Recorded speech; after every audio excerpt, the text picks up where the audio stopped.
at what Zach Paulette liked to call, Zach Paulette was the executive director of ACORN and Project Vote simultaneously.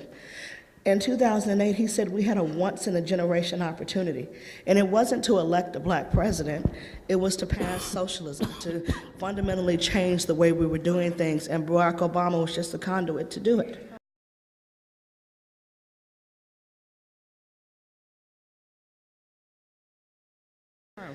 So so when I got a call 2 weeks later from the Obama campaign to the Washington D.C. office, I was actually very excited.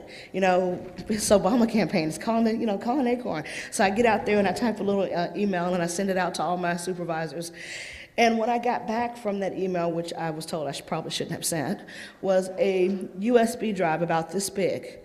And on that USB drive was the second quarter Obama donor list from 2007.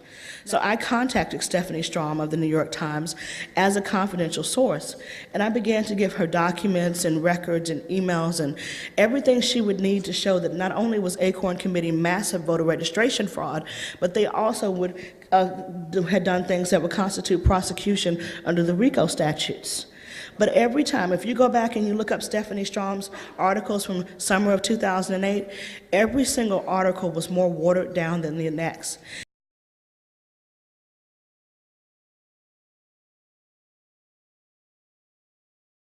It almost seemed like they were trying to provide cover for ACORN.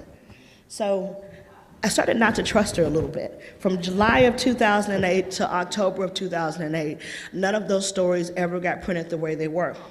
So on October 23rd, 2008, after working from July to October, I was at home with my daughter, who was 2 at the time. She got into my makeup. So I immediately picked her up and was dropping her in the tub and scrubbing her, and I heard my phone ring. Usually when Stephanie calls, I automatically pick up. But this time, because I was in the bathroom with my daughter, I let it go to voicemail. When I went back and I played that voicemail, it was Stephanie Strom telling me that her editors had told her to stand down from the story.